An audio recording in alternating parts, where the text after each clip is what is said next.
j'aime l'Éternel, car il entend ma voix. Il a penché vers moi son oreille, et je le chanterai toute ma vie.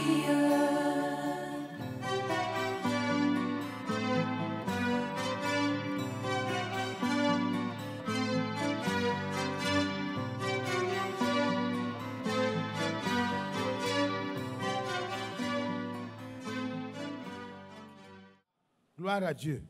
Que le nom du Seigneur soit loué. Gloire à Dieu. Il y a des personnes qui ne disent pas Amen. Sinon, l'écho allait être plus grand. Donc, je reprends pour que chacun dise gloire à Dieu. Amen. Gloire à Dieu. Amen. Voilà. Amen. Parce que chacun doit dire son Amen pour lui-même. Il ne faut pas attendre que l'Amen soit dit par procuration. Ce que toi tu dis là, ça veut dire que tu es d'accord qu'on donne gloire à Dieu. Pourquoi il faut glorifier Dieu? Parce que vous savez que le frère Isaac nous a fait lire quelque chose de très merveilleux la dernière fois. Dans le ciel, il y a eu ce grand combat. Et le diable a été vaincu. Mais pour ce combat-là, il a envoyé Michael pour combattre, pour descendre le diable. Mais vous savez, il y a une chose qui est admirable, qui est merveilleuse. Pour ta rédemption, pour ma rédemption, Dieu est venu lui-même dans un corps de chair. Il a pris en charge notre situation misérable. Ça me réjouit. Ça me rassure. Notre rédemption n'a pas été une affaire d'un ange. Ce n'est pas une affaire d'Abraham ou des prophètes. Les prophètes qui ont parlé de ce que le Seigneur a accompli en Jésus-Christ ont prophétisé et ils cherchaient, ils investiguaient pour voir à quel moment cet événement glorieux et central de l'histoire de l'humanité allait s'accomplir. Parce que Dieu lui-même allait venir et il allait être voilé dans un petit corps de chair. Et il allait lui-même, par le sang qu'il avait dans son corps, par l'engendrement, il allait verser ce sang. Mais en tant que Dieu, lui-même allait rencontrer Satan et le vaincre en personne. Vous n'avez pas compris.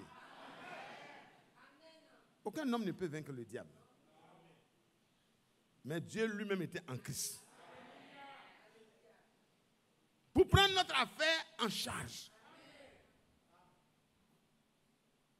Regardez dans Genèse rapidement. Nous allons parcourir un peu la Bible. Je ne suis pas très fort dedans, mais on apprend. Amen.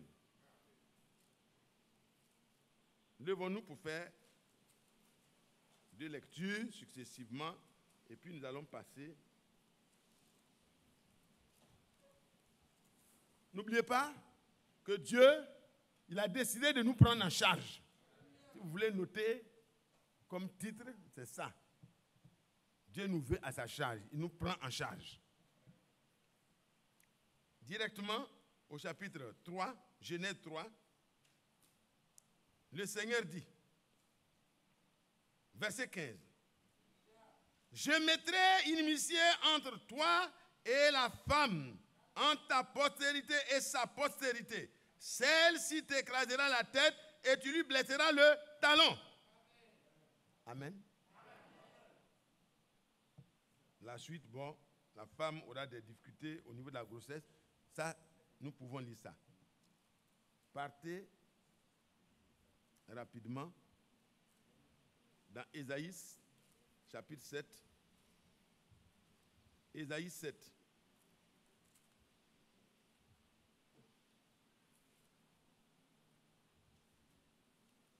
Ésaïe 7, verset 14. Voici ce qui est dit. C'est pourquoi le Seigneur lui-même vous donnera un signe. Voici, la Vierge deviendra enceinte. Elle enfantera un fils Et elle lui donnera le nom d'Emmanuel. Amen. Gloire à Dieu. Gloire à Dieu. Ésaïe 35.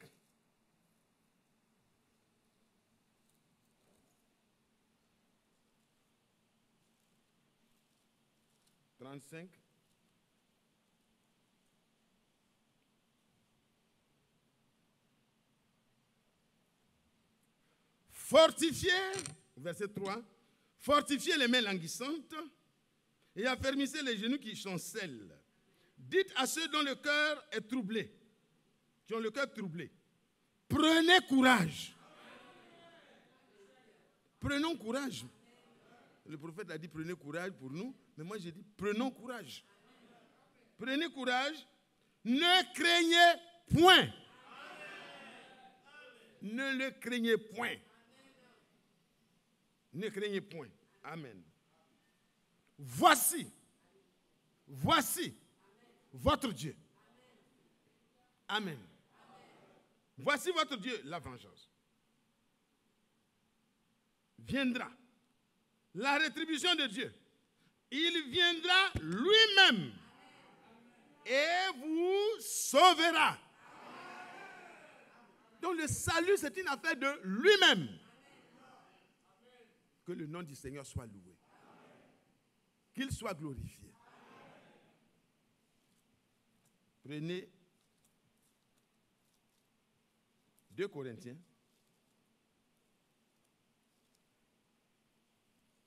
2 Corinthiens.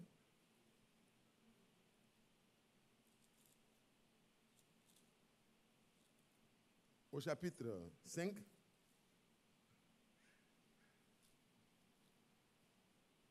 Voilà.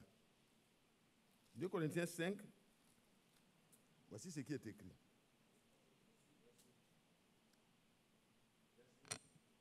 Voilà.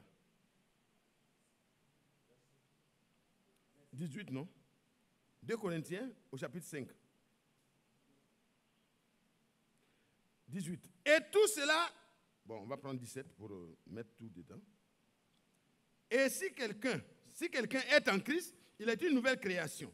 Les choses anciennes sont passées. Voici, toutes choses sont devenues nouvelles. Et tout cela vient de Dieu qui nous a réconciliés avec lui-même. En nous imputant. Nous a réconciliés avec lui-même par Christ. Et qui nous a donné le ministère de la réconciliation. Car Dieu était en Christ, réconciliant le monde avec lui-même.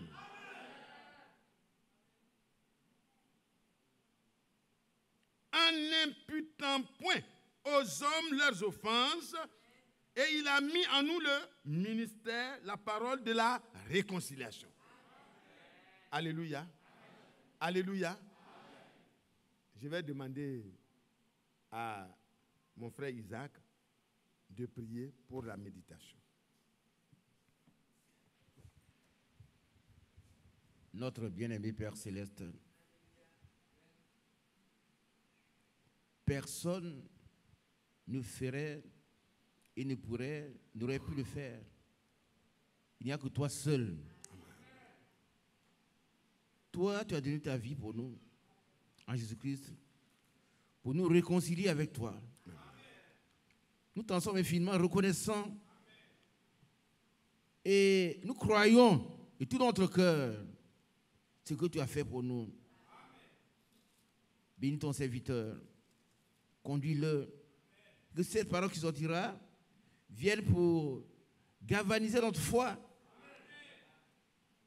et que chacun soit béni.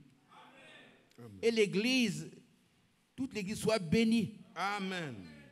Que nous puissions marcher comme tu nous demandes et écouter ce que tu dis maintenant à l'Église. Bénis chacun, bénis son serviteur au nom de Jésus-Christ. Amen. Amen. Veuillez vous asseoir. Mes chers frères et sœurs, on commence par la base pour remonter au sommet. Parce que tout ce que nous devons avoir comme assurance dans la marche par rapport à tout ce qui peut se poser à nous comme problème, tout a trouvé sa solution uniquement à Golgotha. Parce que le problème du péché devait être résolu d'abord. Les Juifs étaient un peu pressés de voir le règne du Seigneur s'installer, mais ils oubliaient que Dieu avait d'abord dans son plan prévu la rédemption, le rachat, par un prix payé. Amen. Et vous allez vous rendre compte que tout ce que Dieu a promis à Abraham, comme dans le jardin d'Éden, quand il a promis la rédemption, il l'a réalisé entièrement. Ici, nous avons lu que depuis la chute, le Seigneur a promis la rédemption. Et par la grâce de Dieu, les prophètes ont fait des précisions par l'Esprit de Christ. Et ils sondaient les temps pour connaître l'époque dans laquelle le rachat de tous les hommes perdus allait avoir lieu. Et là, c'était pour toi et moi qui sommes prédestinés à faire partie de son corps. Nous sommes les prémices de ce travail-là. Il fallait que ce soit fait. Sinon, personne ne pouvait s'en sortir en face de ce puissant tyran. Est-ce qu'il est possible que le butin du tyran lui soit arraché et que les captifs qui sont dans la main du tyran échappent? C'est difficile. Mais gloire soit rendue à Dieu. Dans Isaïe 49, le verset 24, la réponse est donnée. Oui. Le butin de Satan lui sera arraché. Et les captifs qu'il a fait lui seront arrachés. Ils seront libérés. Pourquoi? Parce que Dieu lui-même prend à sa charge ce problème. Ce qui concerne ses élus, Dieu prend ça à sa charge. Oh, que son nom soit loué. Que son nom soit glorifié. Pour l'annonce, il pouvait envoyer les anges pour annoncer. Gabriel est parti chez Zacharie et il a parlé de l'arrivée du précurseur du Messie. Il est reparti chez Marie. Il a annoncé, par la grâce de Dieu, la naissance du Sauveur. Le jour où l'ange est descendu pour annoncer cela au berger, une multitude d'anges s'est joint à cet ange-là pour célébrer gloire à Dieu dans les lieux célestes et paix sur la terre aux hommes que Dieu a agréés. Parce que Dieu lui-même était descendu dans un petit corps, quelque part à Bethléem, conformément à Michée 5. Dans cette ville de David devait naître le Sauveur. Alléluia. Le roi d'Israël devait naître là-bas. Et tout s'est accompli littéralement. Et le point central de tout cela, c'est toi et moi. Dieu avait un objectif. Prendre notre problème à sa charge. Que son nom soit loué. Que son nom soit glorifié. Ésaïe 9 nous explique les attributs de celui qui allait naître. Un enfant nous est donné. Un enfant nous est né. Un fils nous a été donné. La domination reposera sur son épaule. On l'appellera admirable, conseiller, Dieu puissant, Père éternel, prince de la paix. C'est décrit, c'est clair. Mais vous savez, les hommes pensaient qu'il allait descendre directement dans sa splendeur et de cette manière-là, il allait vaincre les royaumes et établir Israël. Non. Le plus grand fléau, c'est le péché d'abord.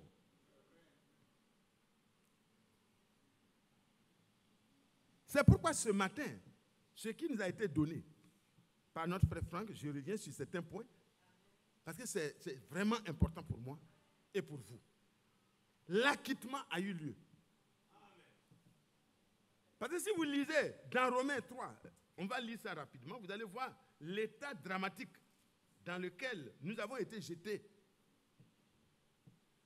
Il faut que tu comprennes, mon frère, ma soeur, qu'il ne suffit pas de venir t'asseoir dans l'église du Seigneur pour chauffer les bancs. Ça ne suffit pas. Réalise ton état. Si le changement n'a pas encore eu lieu, réalise ton état et accepte la grâce de Dieu. si tu as déjà accepté la grâce de Dieu, il faut savoir qu'il y a une position à laquelle Dieu t'a prédestiné.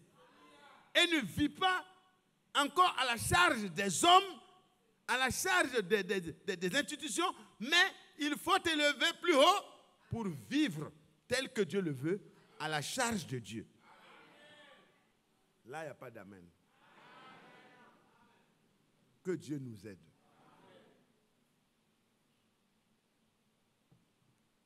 Que Dieu nous aide. Nous prenons Romains 3. Parce que le frère a dit, avant que notre acquittement n'ait eu lieu, notre culpabilité a été établie. Ce n'est pas par défaut de preuves. Ce n'est pas parce que le dossier de notre culpabilité n'est pas bien fourni. C'est bien remblayé, c'est bien fourni. Et voici ce que Dieu dit. Permettez-moi.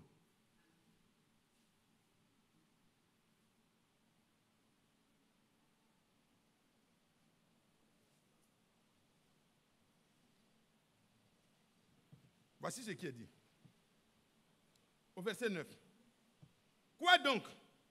Sommes-nous plus excellents? Nullement. Car nous avons déjà prouvé que tous, juifs et grecs, sont sous l'empire du péché. Et le roi, si cet empire-là, c'est Satan. C'est pourquoi quelque part, dans 1 Jean 5, le verset 19, il dit, le monde entier gît sous la puissance du malin. 1 Jean 5, verset 19, je crois. Ici, nous lisons donc, dans l'empire du péché, voici ce qui se passe. Voici quelles sont les activités. Selon qu'il est écrit, il n'y a point de juste, pas même un seul. Nul n'est intelligent.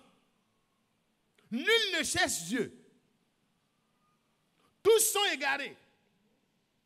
Tous sont pervertis. Tous sont égarés et pervertis. Regarde ta vie profondément. Examine. Et reconnais ce qu'il en est. Parce que ce n'est pas le fait de prendre le nom de frère, ça ne suffit pas. Il n'a pas honte d'appeler ceux qu'il a rachetés ses frères. C'est ceux qui ont accepté la rédemption, pas parce qu'ils sont meilleurs, mais un jour ils ont compris, ils ont pleuré sur l'état dans lequel ils se trouvent, et alors ils sont tournés les regards vers le Seigneur.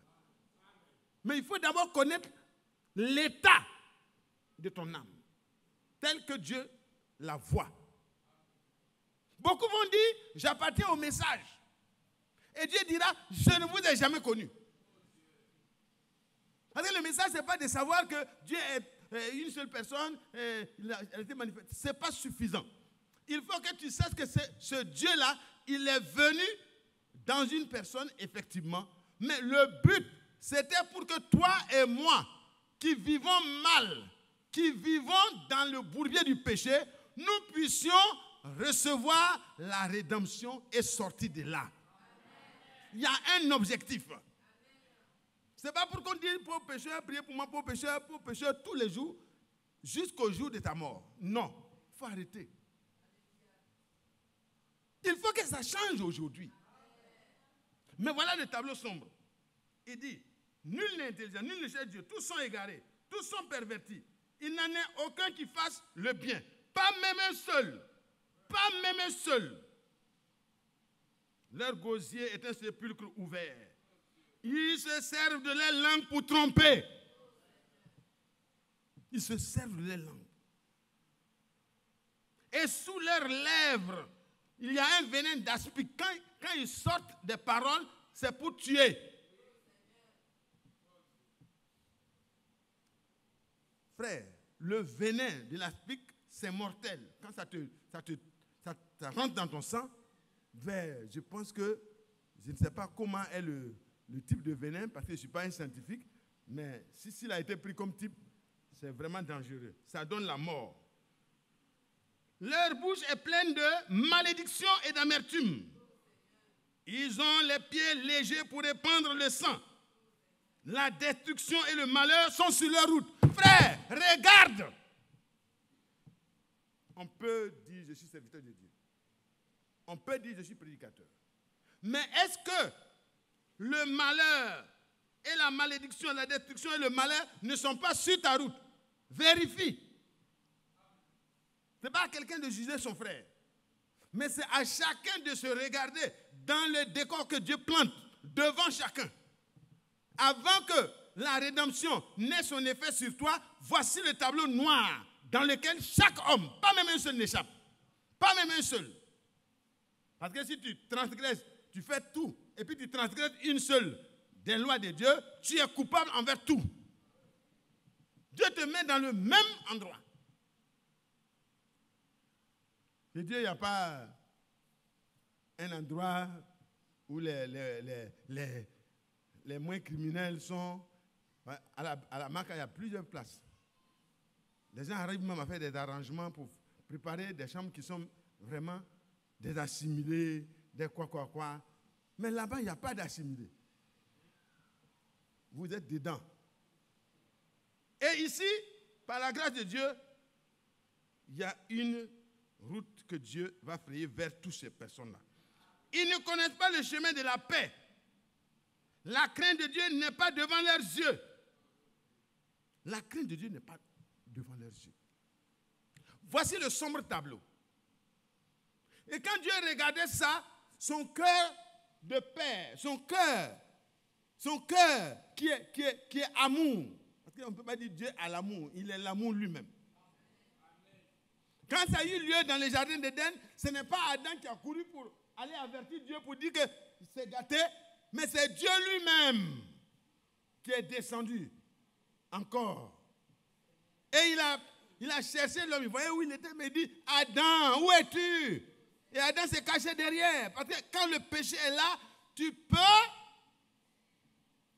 tout faire sauf te présenter devant Dieu avec assurance. Alors, il n'avait plus d'assurance. Les rencontres habituelles qui étaient des rencontres de joie se sont transformées en rencontres très pénibles. Où es-tu? Il dit, je suis derrière les arbres. Et le Seigneur dit, mais qu'est-ce qui se passe? Il dit, j'ai entendu ta voix et je me suis caché. Je me suis caché. La voix qui faisait la joie. Un enfant, vous voyez, quand son père vient, mais c'est une joie. Même si c'est un employé, quand tu as bien travaillé, quand ton patron vient, c'est bon. C'est intéressant. Vous savez, je vais vous donner juste une image. Moi, j'étais venu dans les années 83, j'étais avec mon grand frère. Et puis, on travaillait pour préparer la venue de nos patrons. Les week-ends, ils s'en vont là-bas. Et pendant qu'on était en train de préparer, on a fait la maison, on a fait beaucoup de travaux pour que notre patron qui va venir, il va non seulement payer le salaire de mon grand frère pour que moi, je gagne mon petit pain, mais il donne des cadeaux aussi quand les travaux sont bien faits. Mais ce jour-là, on a fini le travail, on a bien fait, on attendait. Et comme le maître tardait à venir, on a commencé à utiliser les gaz sous la direction de mon grand frère, bien sûr. C'est lui qui est le patron. Et nous sommes. J'ai dit, grand frère, on va utiliser les gaz là. C'est pas bon. Le patron ici vient nous trouver. Oh, faites ça. On a commencé, on a cuit notre riz gras. Et pendant que le riz gras était encore non cuit, on entend dans le pont, Joachim, on nous appelle de venir ramasser les glaciers pour venir. Je vous dis, frère, quand vous êtes dans une mauvaise position, vous ne pouvez pas affronter la personne concernée. Vous êtes obligé de fuir. On attendait avec joie l'arrivée des patrons qui vont nous donner des cadeaux. Parce que le travail, on a fait ça bien. Mais on a tout gâté. Si tu fais toute la loi de Dieu et que tu transgresses une, tu deviens coupable et tu vas fuir la présence de Dieu. On est arrivé ce jour-là. Quand moi j'ai entendu la voix, j'ai dit, j'avais prévenu. J'ai pris le large sur la plage. Le frère Isaac est parti là-bas, on a marché sur la plage. Le sable là, en quelques instants, j'ai avalé ça pour arriver là où mon grand frère se trouvait en train de vendre. Mon neveu, lui, il a soulevé la casserole rapidement. La marmite chaude. Il a fui pour aller garder ça chez un des voisins, un autre blanc aussi. Il voit que le blanc est en train d'arriver lui aussi. Donc il a déposé rapidement. Et puis, on a laissé les boîtes de tomates, les morceaux d'oignons, tout ça. On ne pouvait plus revenir parce que les Blancs ont commencé à venir. Chacun est parti. Ils arrivent, ils voient des tomates, un décor vraiment qui n'est pas ça. Tout le reste du travail qu'on a fait là, ça n'avait aucune valeur. Parce que la petite table qu'on ne devait pas toucher, si ce n'est pas quand eux sont là, on a touché ça. Quand il a touché le gaz, oh, ça a brûlé sa main. Il dit, ah, j'ai la confirmation de ce que je soupçonnais. Mon gaz finit vite, je ne sais pas pourquoi, alors qu'il y a des utilisateurs clandestins. Est-ce que vous comprenez?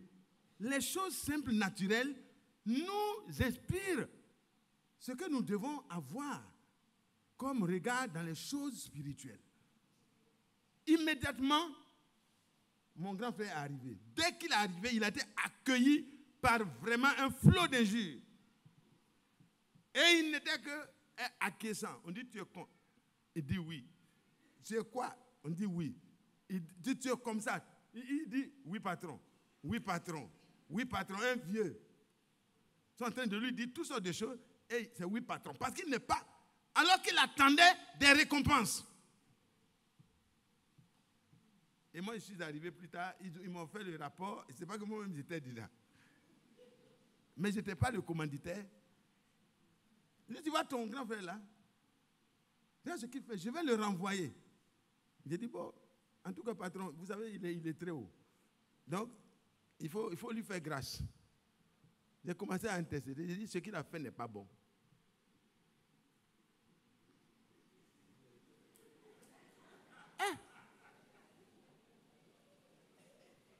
Il l'a ordonné, nous avons exécuté. Le même jour, les Blancs sont sortis avec moi pour aller en mer. Mais lui, vous comprenez bien, ce n'était pas injuste. Hein? Parce que je lui ai dit, on ne doit pas faire ça. Il a dit à son neveu, va préparer. Et moi, j'étais là, mon cœur battait pendant que mon neveu préparait. Mais ça s'est terminé mal. Je vous demande pardon, frère. Nous n'avons aucune excuse devant Dieu, parce que tout ce que nous sommes en train de faire, même si c'est un seul, si Dieu doit tenir compte de ça, en dehors de Golgotha, nous sommes tous coupables. Mais gloire soit rendue à Dieu. Gloire soit rendue à Dieu. Quelque chose s'est passé. Quelque chose s'est passé. Ce jour-là, prenons Jean au chapitre 19, et puis nous allons partir à notre méditation. Jean 19. La rédemption a été annoncée. Et ici, mes chers frères, regardez ce qui va se passer. Le verset 29. Il y avait là un vase plein de vinaigre. Les soldats en remplirent une éponge et l'ayant fixé à une branche de l'hysope, une branche d'hysope, il approchait de sa bouche. Quand Jésus eut pris le vinaigre, il dit, tout est accompli. Tout est accompli parce que c'était la dernière chose qu'il devait faire avant de mourir. Tout est accompli. Pourquoi? Parce que Dieu a décidé que ton problème, mon problème là, il va prendre ça à sa charge. Nous avons été déclarés coupables. Dieu a établi notre culpabilité. Il n'y a pas un seul qui peut sortir parmi les hommes et puis sauver les autres hommes. Les anges aussi ne sont pas nos parents proches. Mais Dieu, avant même que la création soit, il avait déjà dans ses attributs, il était déjà rédempteur. Il savait qu'un problème se poserait et qu'il fallait un rédempteur. Donc, les attributs des rédempteurs de Dieu vont se manifester. Il annonce cela et la chose arrive. Oh, que Dieu soit loué. Ce matin, je veux qu'on puisse se réjouir parce que je vais aller à des éléments complémentaires. Mais l'élément central, c'est la rédemption. Notre rédemption, Dieu n'a pas laissé ça à la charge de qui que ce soit. Il l'a mis ça lui-même à sa charge. la Vierge sera enceinte. Elle va enfanter un fils. Et elle lui donnera le nom d'Emmanuel. Quand ce signe sera accompli, vous verrez vous-même que Dieu même est parmi les hommes. Parce que Dieu désire réconcilier le monde avec lui-même. Il veut régler le problème qui a eu lieu dans le jardin d'Éden, mais il faut le sang. Parce que ce qui s'est passé, c'est un rapport sexuel qui s'est passé. Donc il faut que le problème se règle par le sang.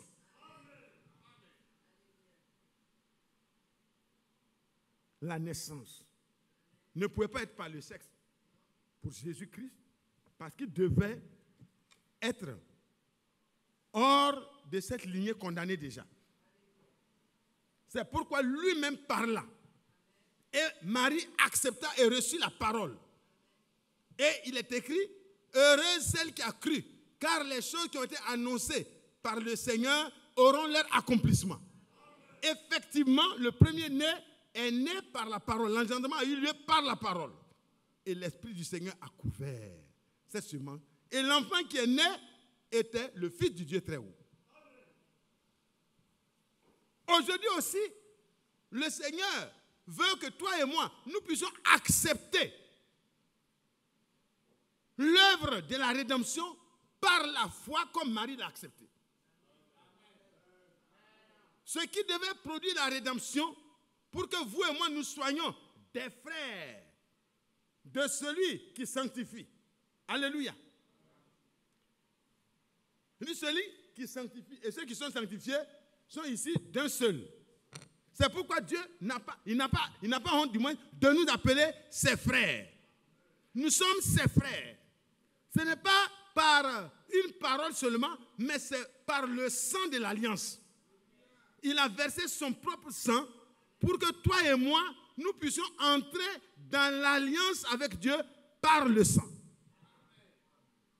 Et c'est à cause de cela que vous et moi, nous devons comprendre que notre problème n'est pas un problème entre nous et Satan, entre nous et les hommes, mais c'est Dieu lui-même qui est entré en scène pour m'arracher, pour me libérer, pour me retrancher de ceux qui étaient dans le train de la mort. Oh, quelle grâce, quelle bonté, quelle miséricorde. Et comme les annonces devaient être de plus en plus claires, il vient dans Ésaïe 35, il est clair. Il dit ceux qui ont le cœur qui palpite, qui sont dans la crainte. Parce que le péché, dans les jardins d'Éden déjà, vous voyez la crainte qui était là. Quand ils ont entendu la voix de Dieu, ils ont fui. Pourquoi vous avez fui? Il dit, nous avons fait ce que tu as dit de ne pas faire. Et ils avaient déjà fermé les sexes avec des feuilles de figuier. Pour ceux qui ne savent pas que c'est un acte sexuel, pensez un instant. Quand on mange un fruit et que papa nous surprend, on ferme sa bouche et puis on cherche à sortir. On ne veut pas répondre parce que la bouche est remplie. Mais quand c'est par un acte qui a eu lieu de cette manière-là, alors l'homme est sorti et a caché la partie par laquelle le problème est arrivé. C'est pourquoi Dieu a exigé la circoncision aussi. Le frère a précisé ça. La circoncision, comme signe de l'alliance, la première alliance avec Abraham, Dieu a exigé cette circoncision, couper le prépuce pour que l'homme reçoive symboliquement en attendant la circoncision qui va avoir lieu dans le cœur, pour nous séparer, pour séparer notre cœur de l'incrédulité, pour enlever l'incrédulité de notre cœur et laisser en place la volonté de Dieu qui est l'obéissance parfaite. Frère, Moïse, pour n'avoir pas respecté, n'avoir pas tenu compte de cela parce qu'il partait en mission, Dieu l'arrête. Et Dieu voulait le tuer. La circoncision a eu lieu par sa femme et puis c'est fini. Immédiatement, la colère de Dieu est passée, il pouvait continuer sa mission. Parce que Dieu a dit à Abraham que tout ce qui naîtra de toi, même les esclaves qui sont nés dans ta maison que tu as acheté, tu dois les circoncire. Frère, la parole de Dieu n'a pas d'intouchable. Est-ce que vous comprenez? Seuls sont intouchables ceux qui ont foi dans la parole. Et avoir foi dans la parole, c'est mettre en pratique la parole. Et pour mettre en pratique la parole, il faut commencer d'abord par reconnaître ton état et demander la grâce de Dieu. Parce qu'aucun homme ne peut arriver à l'obéissance si ce n'est pas le sacrifice de Golgotha. Abraham a reçu une promesse. Nous allons aller dans Genèse 15.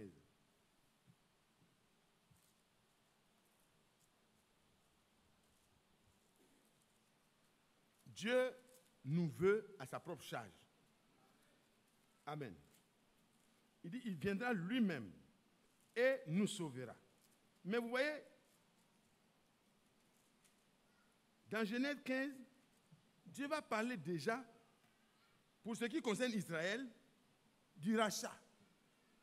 Genèse 15, à partir du verset 13. Prenons le verset 12.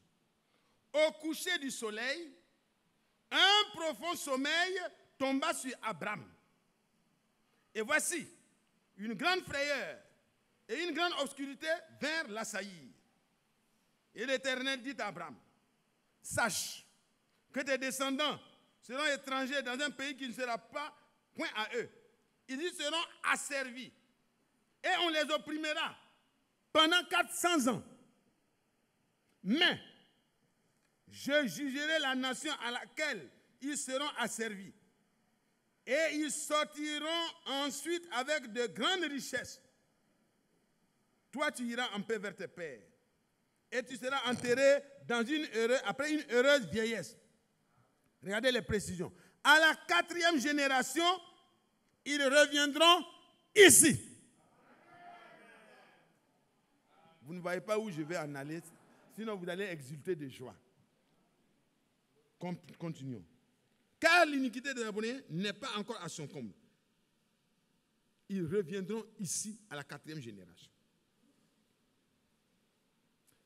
Vous voyez que donc Dieu lui-même va expliquer comment ça va se faire. Il dit, il interviendra. Je jugerai, pas quelqu'un juger. Il dit, je jugerai la nation à laquelle ils seront asservis. Et ils sortiront avec de grandes richesses. Amen. Ils sortiront avec de grandes richesses. C'est Dieu lui-même qui se chargera de cette affaire. Et quand on s'en va dans Exode, allez-y dans Exode, vous allez voir que pour la rédemption des Israélites, c'est Dieu lui-même. Dieu va envoyer Moïse, mais il est descendu lui-même pour être avec Moïse. Exode 3.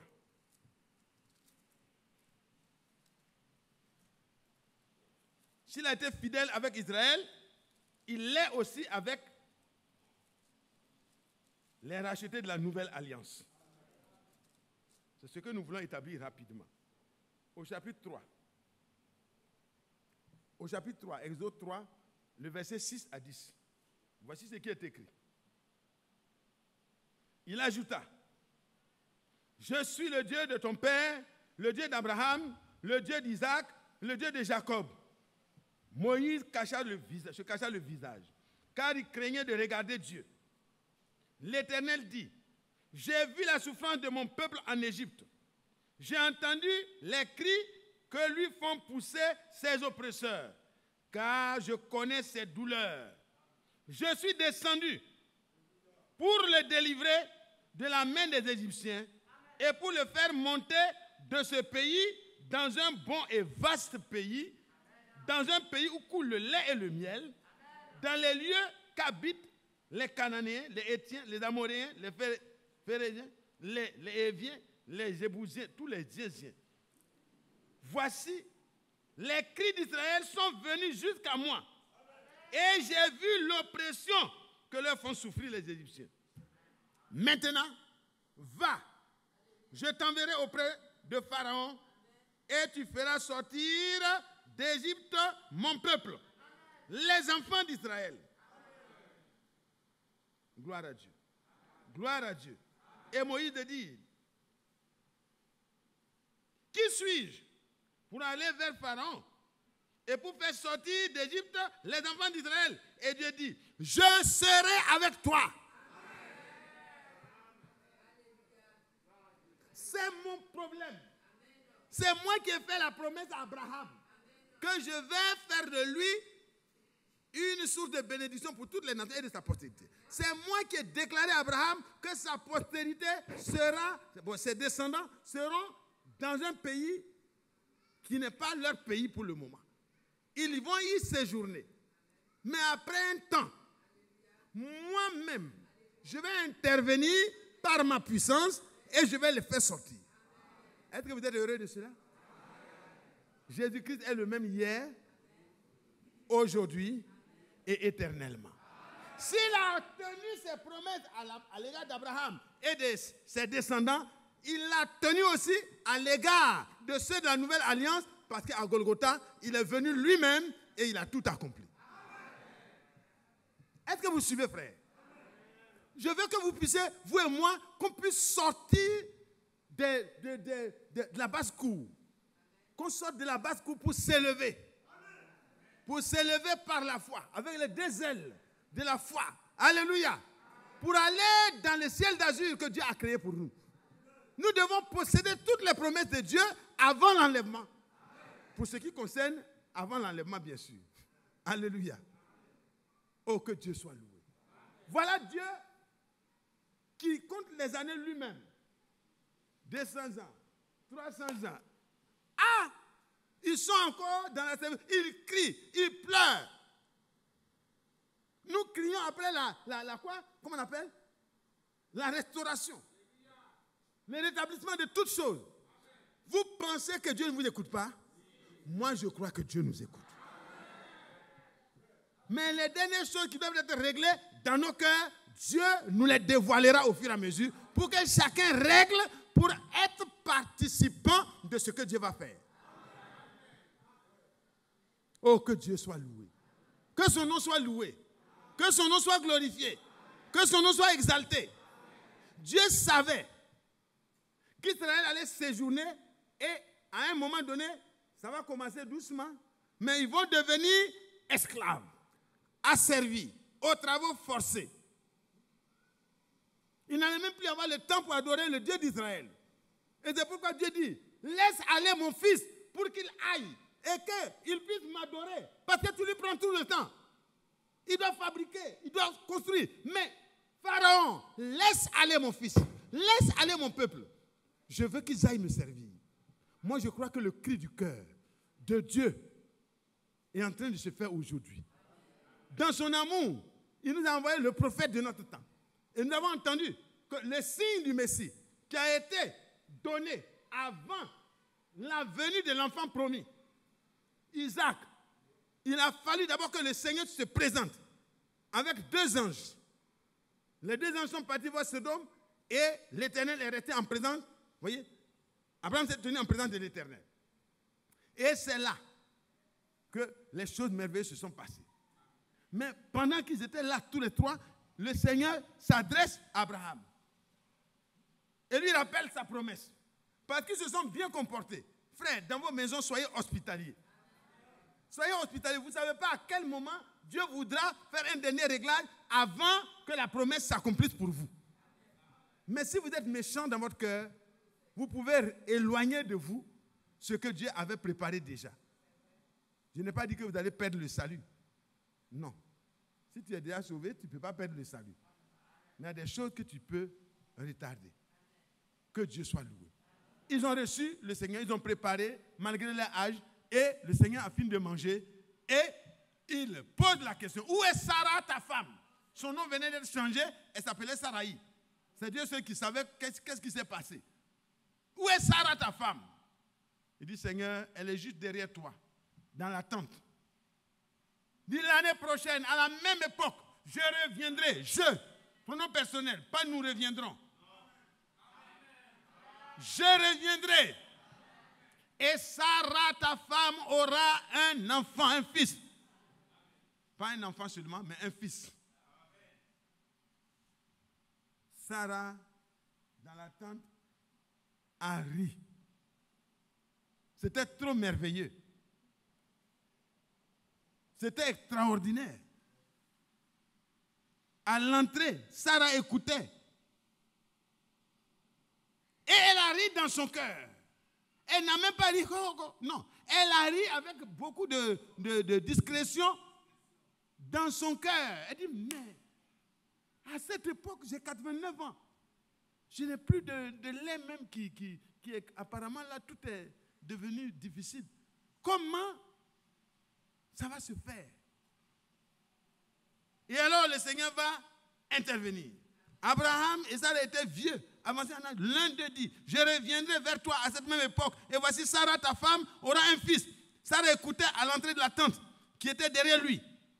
Alors, quand elle a écouté, ils étaient avancés en âge. Ils ne pouvaient plus espérer avoir des enfants.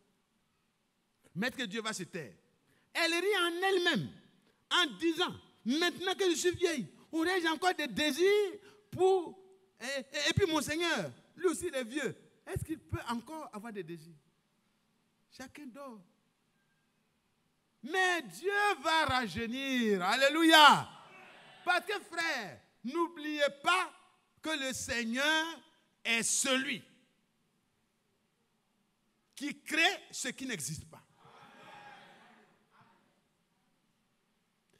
Au commencement était la parole. Et alors quand Dieu a dit que la lumière fut, la lumière était déjà là. La lumière fut. Quand il a dit qu'il y ait des eaux, tout ce qu'il a dit, ça s'est accompli. Combien de temps? Ça c'est pas, Dieu n'est pas dans le temps. Et il a dit, l'année prochaine, à cette même époque, je vais revenir. Et Sarah, ta femme là, le désert là, va refleurir. Elle aura un enfant, un fils. Quand Sarah arrive, alors le Seigneur va lui demander, pourquoi Sarah a-t-elle ri? Y a-t-il rien qui soit étonnant de la part de l'Éternel? Au temps fixé, je reviendrai vers toi à cette même époque et Sarah aura un fils. Sarah a dit, je n'ai pas ri. Mais le frère a expliqué que, le prophète a dit que si ce n'était pas la femme d'Abraham, Dieu l'aurait tué. Parce qu'elle a dit que Dieu n'a pas dit la vérité. Dieu dit, tu as ri.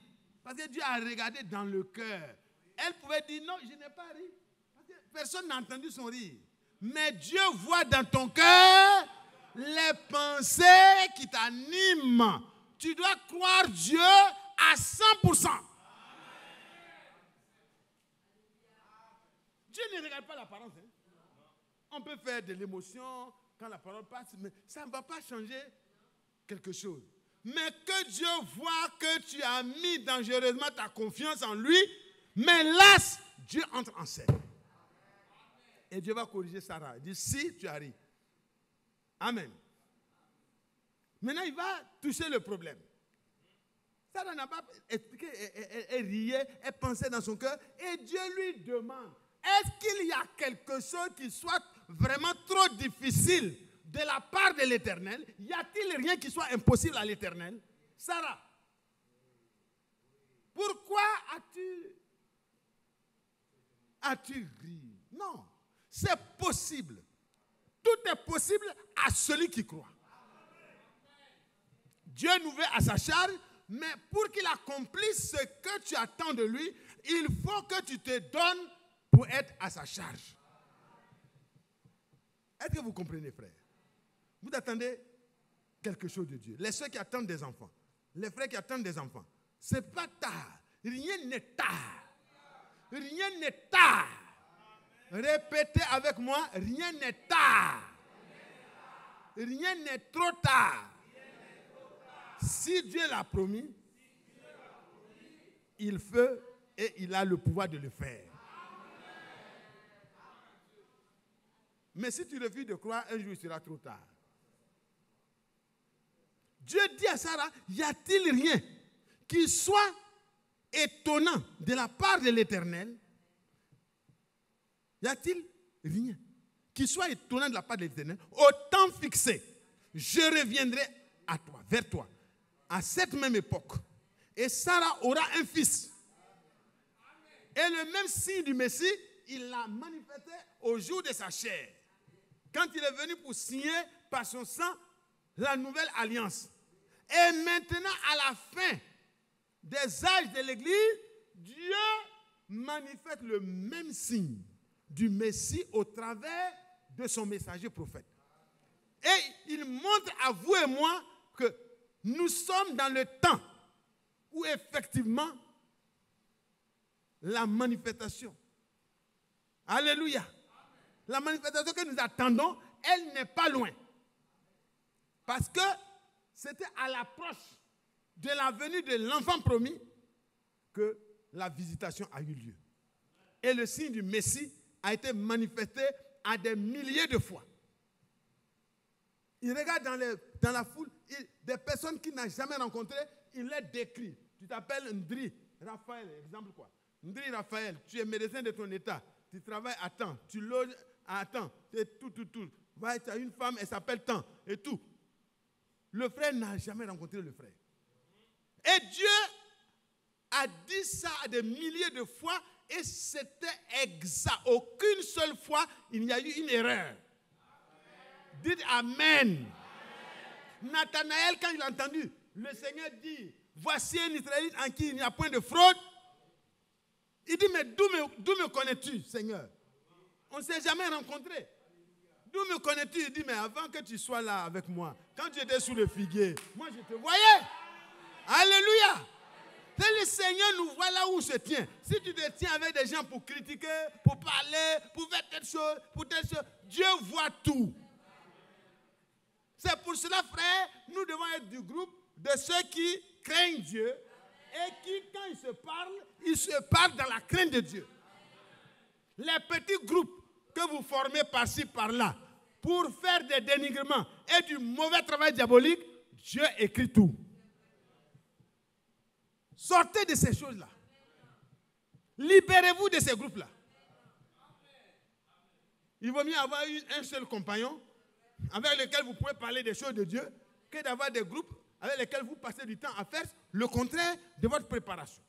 On ne doit pas se rassembler pour être pire, mais pour devenir meilleur. Par la grâce de Dieu, vous voyez comment c'est merveilleux. Au temps fixé, j'interviendrai moi-même. Et Sarah aura un fils. Donc, on retourne. Et alors, vous voyez que le Seigneur, il a tenu sa promesse. Et dans Exode, que nous étions en train de lire, le Seigneur envoie Moïse. Il envoie Moïse pour dire clairement à Pharaon ce qu'il a ordonné. Tu parleras aux enfants d'Israël. Voilà.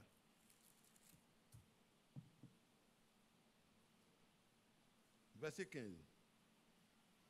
Dieu dit à Moïse, tu parleras aux enfants d'Israël. L'Éternel, le Dieu de vos pères, le Dieu d'Abraham, le Dieu d'Isaac, le Dieu de Jacob, m'envoie vers vous. Voilà mon nom pour l'éternité et voilà mon nom de génération en génération. Va, rassemble les anciens d'Israël. Et je vous épargne les autres lectures. Nous allons sauter pour aller Exode 10.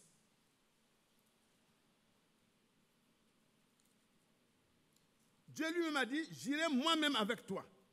Et vous allez voir que Dieu, quand il dit, il réalise sa promesse. Pour la promesse de l'enfant promis, l'enfant est arrivé effectivement au temps marqué. Ici, voici ce qui va se passer. Au verset 28. Exode 10, verset 28.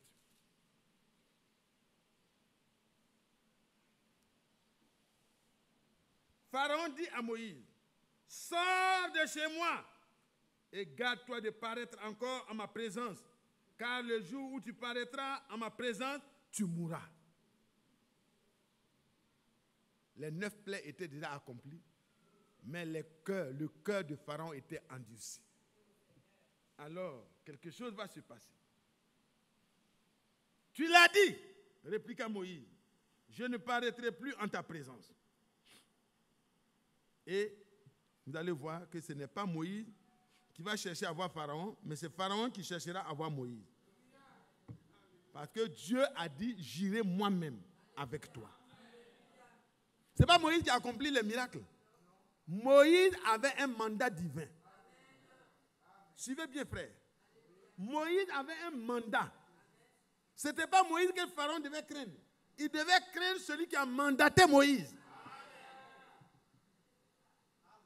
Il devait respecter, parce que Moïse n'est pas venu en son propre nom. Il a dit, l'Éternel m'a envoyé pour dire, libère mon peuple.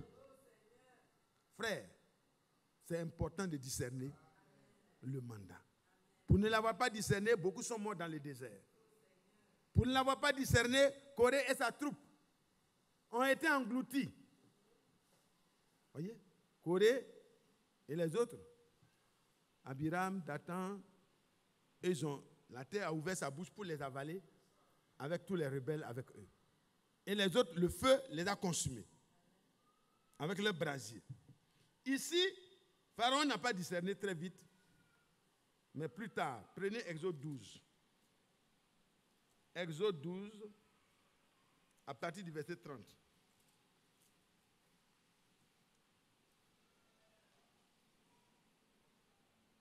Verset 29 déjà. Au milieu de la nuit, l'Éternel frappa tous les premiers-nés dans le pays d'Égypte, depuis le premier-né de Pharaon sur son trône, jusqu'au premier-né du captif dans sa prison, et jusqu'à tous les premiers-nés des animaux, même les animaux.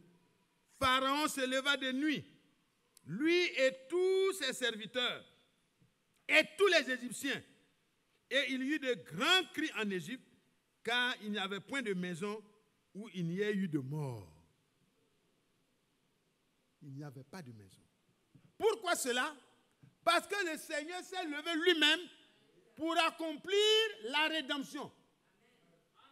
Il voulait racheter Israël. Il voulait reprendre Israël pour le faire sortir de l'esclavage, pour l'amener dans le territoire de sa promesse. Si pour accomplir à l'égard de la descendance, des descendants d'Israël, d'Abraham, Dieu est allé lui-même et a accompli ces choses. Et il a délivré Israël par son bras puissant. Frères et sœurs, à la croix du Calvaire, il est revenu lui-même pour vous et moi.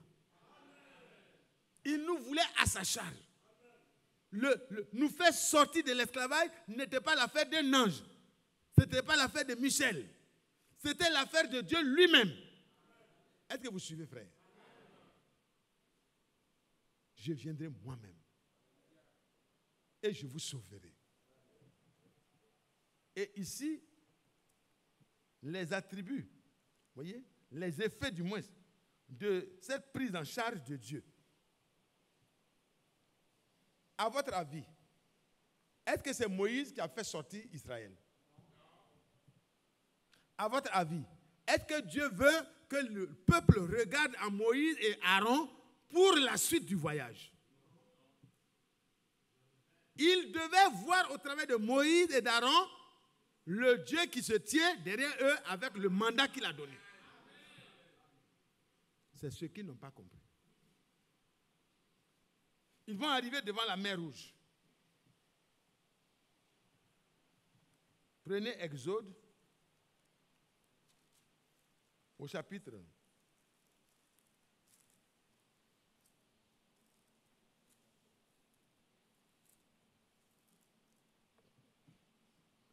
14.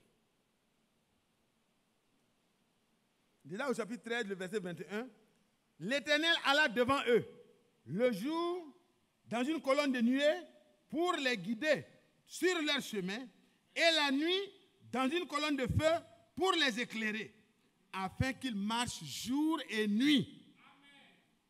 La colonne de nuée ne se retirait point de devant le peuple pendant le jour, ni la colonne de feu pendant la nuit. C'est le même Dieu. La nuit, il leur fallait du feu. Le jour, il leur fallait la nuée. Et le Seigneur est celui qui prend soin de toi. Il nous a fait sortir par le sacrifice de Golgotha. Il n'y a rien qu'il va nous refuser sur le chemin. Dieu était le parasoleil. Un parasol géant. Il les avait pris sous ses ailes. Comme l'aigle voltige sur sa couvée. Alléluia. Le Seigneur était au-dessus d'Israël. Une ombrage bienfaisante. Dans la journée, ils pouvaient marcher dans un désert aride sans avoir à craindre. Frères et sœurs, le problème est de faire confiance au Seigneur. Et dans Romains 8, verset 32, il est dit, lui qui n'a point épargné son propre fils, mais qui l'a livré pour nous, qu'est-ce qu'il va refuser de nous donner? Y a-t-il quelque chose qui soit étonnant, qui soit trop difficile? C'est des enfants qui ne peuvent pas donner. Vous êtes déjà fatigué? Mais vous êtes très silencieux. Frères et sœurs, Dieu nous veut à sa charge. C'est lui-même qui a envoyé son mandaté. C'est lui-même qui s'est tenu là, les 9 plaies. Il a endurci le cœur de Pharaon. C'est lui qui est intervenu par la 10e plaie et il a dit, cette fois-ci, Pharaon va te laisser partir. Pharaon qui a chassé Moïse, avec tout son peuple, sont venus avec des grands cris pour dire, Moïse, prends ton peuple et va servir ton Dieu. Frères et sœurs, par la grâce de Dieu, bientôt, le monde verra que nous avons reçu avec foi l'envoi. Le signe du Messie n'a pas été fait pour que nous puissions rester dans l'incrédulité. Notre frère Nathanaël a pu dire, d'où me connais-tu? Pourquoi tu peux me dire ce que je suis sans m'avoir connu? Et Dieu, s'il a répété ça dans notre temps, c'est parce qu'il veut que toi et moi, nous puissions capter toute notre attention sur le message que nous avons reçu. Pour notre préparation. Pour corriger les choses qui ne sont pas en accord avec l'enseignement de ce message. Pour que nous puissions participer à la gloire qui est à venir. Mais sur la route, ce n'est pas à toi de te défendre. Le Seigneur prendra soin. Pharaon poursuit Israël. Nous lisons au chapitre 14. Verset 3. Pharaon dira, des enfants d'Israël, ils sont égarés dans le pays. Le désert les enferme. J'endurcirai le cœur de Pharaon et il les poursuivra. Mais Pharaon et toute son armée serviront à faire éclater ma gloire. Et les Égyptiens sauront que je suis l'Éternel. Et les enfants d'Israël firent ainsi. Donc ce qui arrive dans ta vie, si effectivement tu as accepté la rédemption, le rachat, le prix a été payé, le sang de Jésus-Christ a été versé, tu as reconnu que ta vie était exactement comme Romains 3, nous l'avons lu, il n'y avait rien de bon en toi. Tu t'es repenti comme cette femme prostituée, tu t'es repenti comme Zachée. Si tu t'es reconnu coupable comme le brigand à la croix, mon frère, à partir de ce jour-là, Dieu pardonne tous tes nombreux péchés. Aucun démon, aucun diable ne peut revenir pour chercher dans la mer de l'oubli pour refaire sortir ta culpabilité. Mais parce que tu es mal informé, tu laisses le diable te troubler. Ne te laisse plus troubler. S'il vient vers toi, montre-lui Golgotha. Pose-lui la question. Est-ce que Jésus est mort? Le diable ne peut pas dire le contraire. Parce que la mort de Jésus a été constatée. Il a été mis en tombe. Ça a été constaté. Le sceau a été mis. La pierre, le sceau. Les soldats. Dieu merci. Eux tous sont venus confirmer la mort et l'ensevelissement. Mais le 3e jour, ils n'avaient plus le contrôle de la situation. Parce que Jésus est sorti. À l'aube du 3e jour, il est sorti pour toi et moi. Il dit, pour vous qui êtes là, femmes, ne craignez rien. Parce que je sais que vous êtes venus pour Jésus. Oh, que son nom soit loué. Que son nom soit glorifié. Si tu as été racheté, comprends que le diable cherchera à te poursuivre. Et c'est pour ça qu'on peut observer des faiblesses par-ci, on tombe par là, on se relève. Mais 7 fois le juste tombe, 7 fois il se relève. Parce que celui qui l'a fait sortir est avec lui. Il nous prend à sa charge. Comme l'aigle est venu dans la basse-cour pour prendre son aiglon, alléluia, nous aussi Dieu est venu nous chercher et il nous a trouvés. Frère, il ne nous perdra pas en chemin. Pharaon pensait qu'Israël était égaré, ils étaient en train de se promener, ils ne savaient plus où aller. Parce qu'ils s'en vont, au lieu de partir tout droit, ils s'en vont s'adosser à la mer. Et l'ennemi vient derrière. Et Pharaon, certainement, il se disait que vraiment, leur Dieu là n'est pas un bon général. Moïse, on comprend, ça fait 40 ans qu'il est parti de l'Égypte, il ne sait plus comment on fait la guerre. C'est un berger. Mais leur Dieu qui dit qu'il est venu lui-même pour les délivrer là. Les voici à ma merci. L'ennemi peut penser que dans ta situation où tu te trouves aujourd'hui là, tu es à sa merci. Mais lève-toi. Lève-toi. Celui qui t'a racheté est là. Il te veut sur son dos. Il te portera sur ses épaules. La domination repose sur ses épaules. Il n'a pas envoyé un ange ici. Il est venu lui-même. Dans la journée, Israël pouvait marcher dans un désert aride. Marcher, leurs chaussures ne se gâtaient pas parce qu'il y avait un parasoleil. Les ailes de l'Éternel. Alléluia. Oh, il était là lui-même. Il était un ombrage pour son peuple. Il n'avait pas besoin d'un arbre du désert pour se réfugier. Combien d'arbres il aurait fallu pour un nombre de personnes comme ça? Oh, merveilleux sauveur. Il est merveilleux. Quand Samson et ses parents ont demandé, les parents de Samson ont demandé, mais quel est ton nom? Afin que nous puissions. Il dit, mon nom, il est merveilleux. Ton sauveur est merveilleux. Mon sauveur est merveilleux. Il ne nous a pas attendus pour qu'on vienne se rassembler dans le message pour nous racheter. Il nous a rachetés alors que nous étions encore des pécheurs. C'est là que Christ est mort pour toi. Dieu ne te demande pas de faire quelque chose d'autre que de croire ce qui a été fait pour toi. Condamné. Condamné. Mais acquitté. Alléluia. Oh, je ne sais pas si vous me comprenez. Est-ce que vous me comprenez? Allô? Je suis condamné. La parole de Dieu, ce qu'elle exige là, je ne peux pas. Frère Isaac ne peut pas. Frère Emmanuel ne peut pas. Frère André ne peut pas. Frère Franck ne peut pas. Frère Branham ne peut pas. Frère Paul ne peut pas. Il dit ce que je veux faire, je n'arrive pas à faire. Ce que je ne veux pas faire, je suis poussé dedans. Paul s'arrête, il dit, le puissant, il dit, lui qui courait, qui emprisonnait, le péché l'a tenu captif. Il dit, misérable que je suis, qui me délivrera? Mais gloire soit rendue à Dieu. Gloire soit rendue à Dieu. Quand vous lisez dans Luc au chapitre 1, le verset 69, il dit, il nous a suscité dans la maison de David un puissant sauveur. Ce n'est pas un ange, mais c'est Dieu lui-même dans un corps de chair pour ton rachat. Pourquoi cela? Dieu te veut à sa charge. Il veut te prendre, il veut prendre ton problème. À commencer par le péché, il te libère. Ce que par le péché, le diable avait enlevé, toutes les bénédictions que Dieu t'avait réservées en Christ. Dans le péché, tu ne peux pas en jouir. Le Seigneur arrache et puis te donne. Quand Abraham est parti pour secourir Lot de ces rois qui avaient vaincu Gomorrhe et tous ces contrées-là, mais il a vaincu ces rois-là. Il a repris d'abord Lot. Il a repris les enfants de Lot. Il a repris la femme de Lot.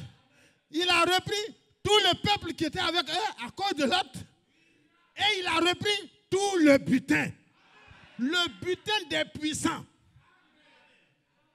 Frères et sœurs, ce que tu as comme problème a été résolu déjà. Dieu t'a pris à sa charge. Aucun démon ne peut s'opposer au plan de Dieu. Bientôt, je n'aurai plus besoin de... Frère Lova, que Dieu te bénisse. Alléluia. Alléluia. Il nous veut à sa charge. Il veut qu'on sorte de est-ce que c'est possible? Oui, c'est possible. Y a-t-il rien qui soit trop difficile? Job dit, je reconnais que tu peux tout. Job 42. Et que rien ne résiste à ta pensée. Tu penses et tu parles et la chose arrive. Tu ordonnes et ce qui n'existe pas vient à l'existence. Voici le Dieu que tu sais. Voici mon Dieu. Voici celui qui m'a racheté. Voici celui qui a dit, je te soutiens par ma droite victorieuse. Si tu traverses le feu, je suis avec toi. Si tu traverses les fleuves, ils ne pourront pas te submerger. Et voilà Israël adossé à la mer. Les promesses de Dieu. Oh là là. Alléluia. Alléluia. Et Pharaon arrive. Et le fleuve les bloque. Pas le fleuve, la mer. Qu'est-ce qui va se passer? Dieu lui dit.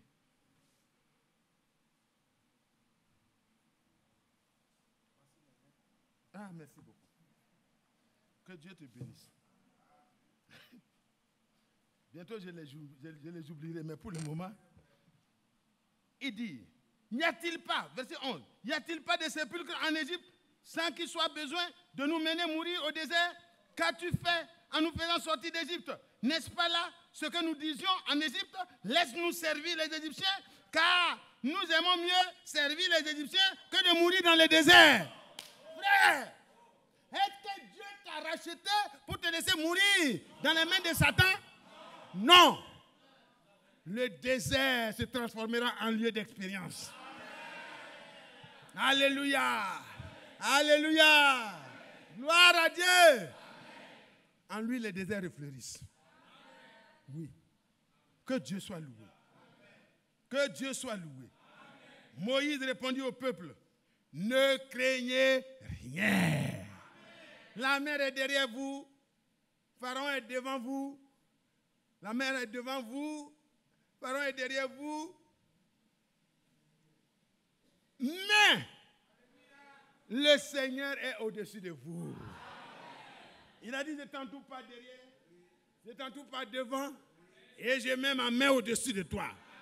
Une telle science, aucune armée n'a pu développer ça. Dieu a déjà construit une forteresse autour d'Israël, il ne voyait pas ça.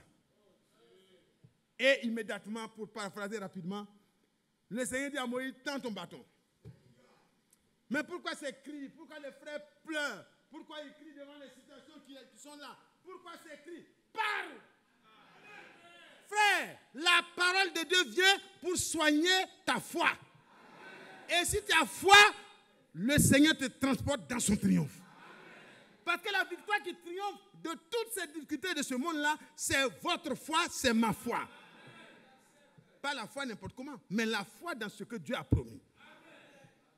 Dieu avait-il promis de faire sortir Israël? Oui, Dieu l'avait promis.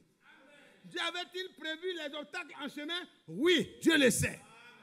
Dieu a-t-il dit qu'il va les amener jusqu'à la destination? Oui, Dieu l'a dit à Abraham.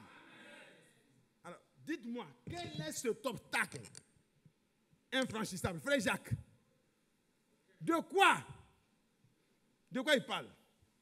Ça va venir. Nous devons prendre Dieu au mot. Et il dit, restez en place. Ne craignez rien. Restez en place. Et regardez la délivrance que l'Éternel vous accorde ce jour. Va vous accorder ce jour. Car les Égyptiens que vous voyez aujourd'hui, vous ne les verrez plus jamais. Est-ce que toi, tu vois tes Égyptiens, ma fille? Tu ne vois pas tes Égyptiens, non? Mais dans tes difficultés de tous les jours, là, tout ce qui s'oppose et veut te détruire, là, le Seigneur va te donner la victoire sur ça et tu ne les verras plus jamais. Nous sommes tout proches du but, frère.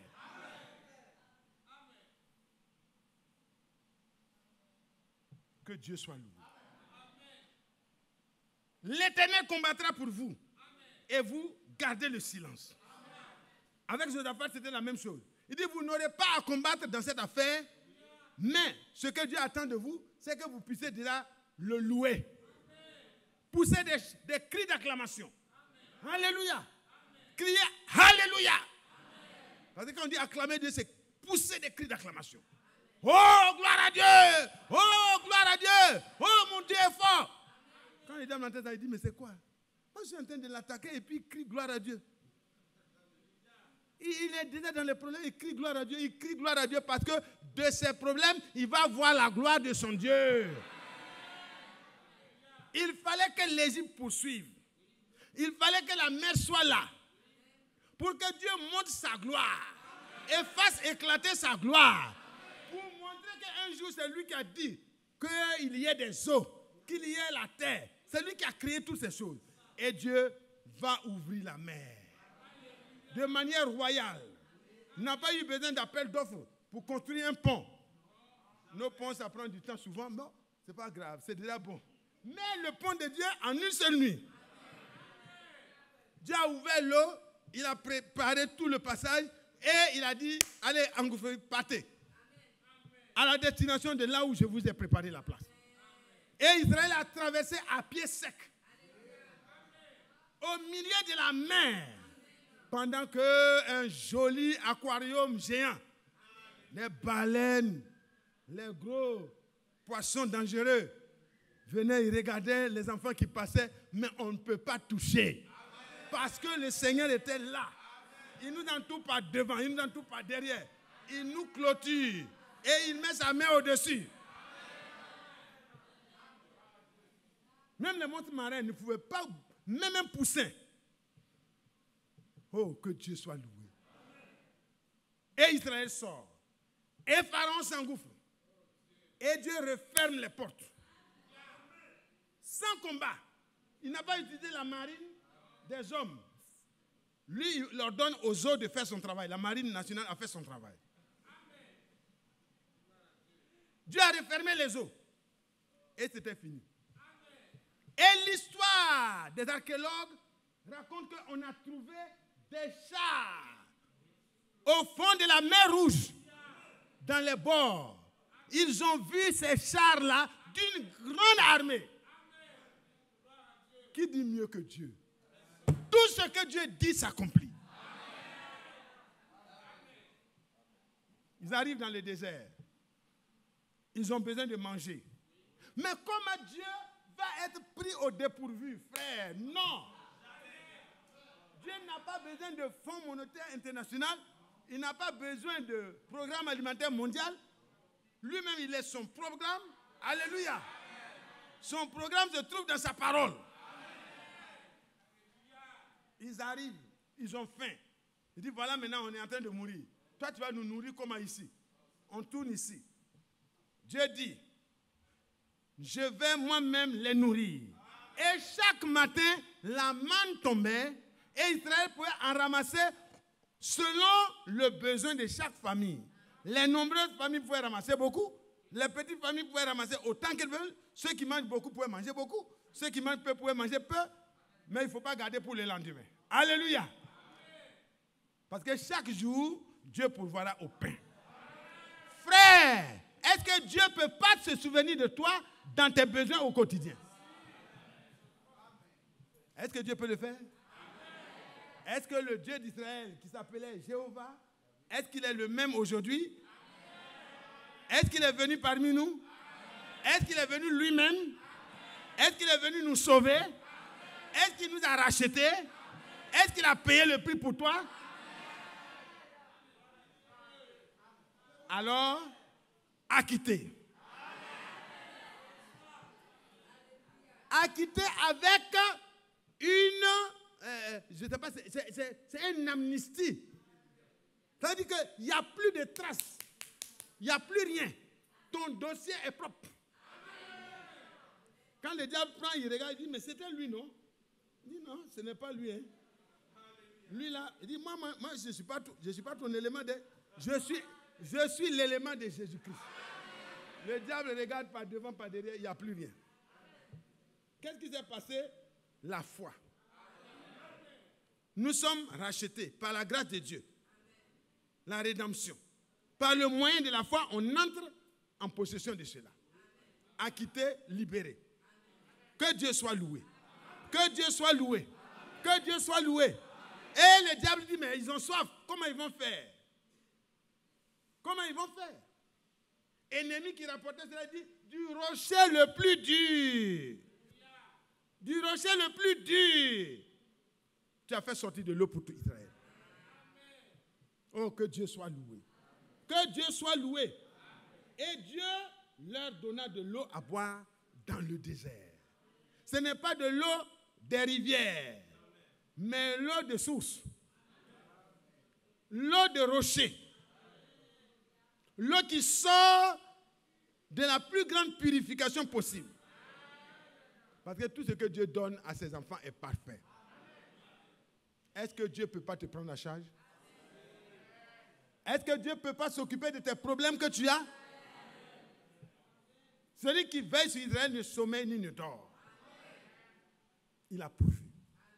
Ils ont mangé. Quand ils ont dit qu'ils veulent la viande, Dieu aurait voulu simplement qu'ils s'approchent. Après toutes ces expériences-là, Israël devait s'approcher pour dire, Moïse, on veut manger un peu de viande. Dieu n'allait pas faire de problème. Hein. S'il s'approchait avec respect pour dire, on veut un peu de viande pour manger, parce qu'on a mangé la manne, c'est très bon. On veut un peu de viande, ça fait longtemps qu'on a mangé viande. Avec confiance. Il dit, s'il peut nous donner la nourriture de la manne chaque jour, c'est qu'il peut nous donner la viande. Il s'approche, Dieu allait être très content. Il dit, mais il commence à me faire confiance. Oh là là, mes enfants, vous voulez de la viande? Il va leur donner ça peut-être tout au long du chemin.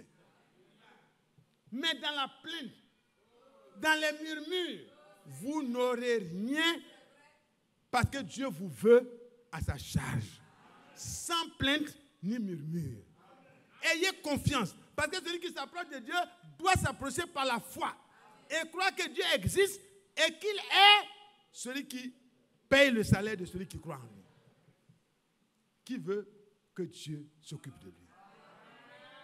Qui veut croire que Dieu est capable? Ils arrivent. Le Jourdain est là. Moïse a été repris. Il dit, ah, Moïse est parti. Comment on va faire? Le Seigneur dit à Josué, quand les sacrificateurs qui portent l'arche mettront les pieds dans le Jourdain, dès qu'ils mettront les pieds dans le Jourdain portant ma parole, l'eau du Jourdain va s'arrêter. Frère, est-ce que ce que Dieu a dit ne s'est pas accompli? Ils se sont préparés. L'eau s'est arrêtée. Immédiatement. Et Israël a traversé le Jourdain à pied sec en laissant un témoignage de cailloux entassés au milieu du Jourdain qui était sec. Et le témoignage subsiste jusqu'à ce jour. Et quand les peuples qui étaient en avant ont entendu le témoignage de ce que Dieu était en train de faire, ils sont tombés en défaillance. Et Rahab disait que nous sommes dans la peur parce que nous avons entendu ce que votre Dieu a fait. Il n'y a pas de Dieu comme votre Dieu. Il y a un seul Dieu. C'est votre Dieu. Je ne veux pas mourir avec mes parents. Je veux être sauvé. Et ce jour-là, les moyens lui ont été donnés. La foi a sauvé cette personne. Aujourd'hui, frères et sœurs, nous avons été rachetés d'entre les païens. Dieu reconnaît comme enfants ceux qui ont la foi d'Abraham. Il veut qu'aujourd'hui, sur la base du sacrifice de Golgotha, tu puisses apprendre à lui faire entièrement confiance. Il te veut à sa charge. J'ai parcouru l'Ancien Testament, je vais m'arrêter. On va prier. Si Dieu permet et que les serviteurs de Dieu me permettent, je vais aborder l'autre partie. Comment les choses se passent dans la nouvelle alliance. Est-ce que les mêmes choses, la prise en charge de Dieu, est-ce que ça continue? Oui. Il faut qu'on s'arrête. On va terminer le culte. Mais je vous demande pardon. Celui qui a dit à Abraham, je vais faire là, il a fait.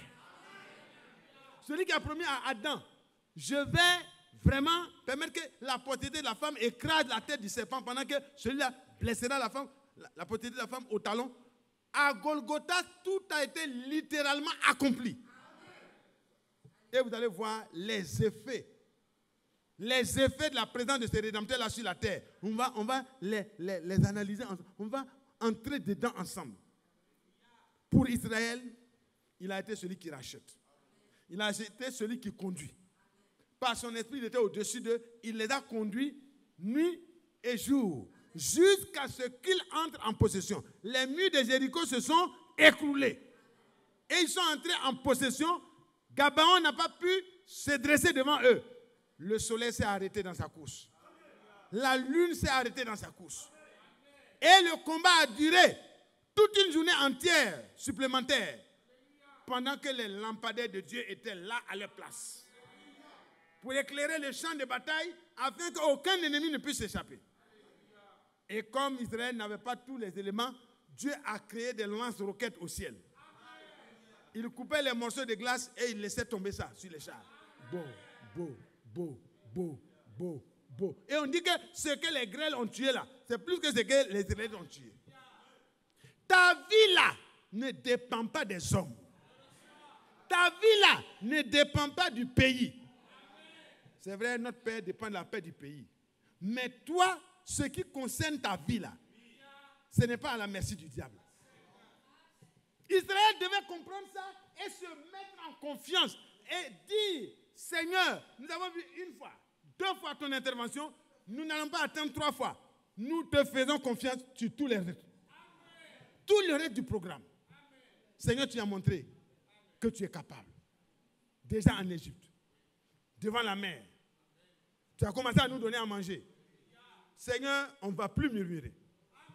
Qui veut s'engager à ne plus murmurer? Qui veut faire confiance au Seigneur? Qui veut comprendre que Dieu le veut à sa charge? Je veux que vous levez. Ceux qui croient que Dieu peut les prendre en charge. Ceux qui croient que Dieu peut régler leurs problèmes. Il l'a fait pour Israël, il le fera pour toi. Tu dois croire seulement. Lui qui n'a point épargné son propre fils, mais l'a livré pour toi, selon la promesse qu'il avait faite. Il s'est souvenu de sa promesse. Il a fait sortir Israël. Il s'est souvenu de la promesse. Il t'a fait sortir de l'esclavage du péché et de Satan. Et aujourd'hui, tu es un racheté. Tu dois retourner à Sion. Avec des chants d'allégresse. Alléluia. Les rachetés retourneront à Sion. Avec des quoi? Des chants d'allégresse. Et puis quoi? Vous avez oublié. Les gémissements et la douleur vont faire quoi? Ils vont s'enfuir comme ceux qui étaient à Gabaon. Les gémissements et les douleurs coalisées contre toi. Les douleurs de la maladie. Les douleurs de telles choses. Les problèmes. Je ne sais pas comment je vais faire. Comment je vais régler. On va revenir dans les détails si Dieu le permet. Mais sache que tu es en train de retourner à Sion. Vers la foi de tes pères les apôtres. Et dans cette foi-là, ça ne sera pas de l'enthousiasme. Ça sera une réalité. Tu vas voir que le secours du Seigneur n'est pas éloigné. Il est tout près de toi. Il veut que tu crois. Il veut que tu lui fasses confiance. Parce que sans la foi, personne ne peut avoir quelque chose avec Dieu. Que Dieu te bénisse. Il nous veut à sa charge. Il dit, déchargez-vous sur lui de tous vos soucis. Car lui-même, n'a pas dit quelqu'un d'autre, il viendra lui-même. Et lui-même prend soin de vous. Qui veut rester misérable à la charge des frères, des soeurs, des parents? Qui veut, comme cela est écrit, être un misérable dans ce monde désert où chacun se cherche? Être à la charge d'un homme, aussi riche soit-il, c'est de la misère. C'est de l'esclavage. C'est la vraie misère. Tu ne vois pas venir le bonheur. Quand les gens racontent leurs témoignages, toi tu ne peux pas raconter parce que tu dois glorifier un homme. Si ce n'est pas grâce à lui, je ne peux pas faire. Si ce n'est pas grâce à lui, ce n'est pas grâce à lui. Mais quand tu peux dire, gloire soit rendue à Dieu. Amen. Parce que moi aussi je viens d'expérimenter Dieu dans mon problème. Merci Seigneur d'avoir envoyé le problème. Je n'ai pas dit de prier pour avoir des problèmes. Mais si le problème s'amuse à venir vous barrer la route, au nom de Jésus, vous marcherez sur ce problème. Que Dieu nous bénisse.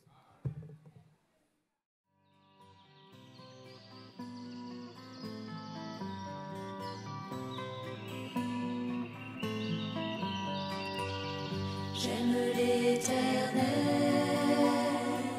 car il entend ma voix. Il a penché vers moi son oreille, et je le chanterai toute ma vie.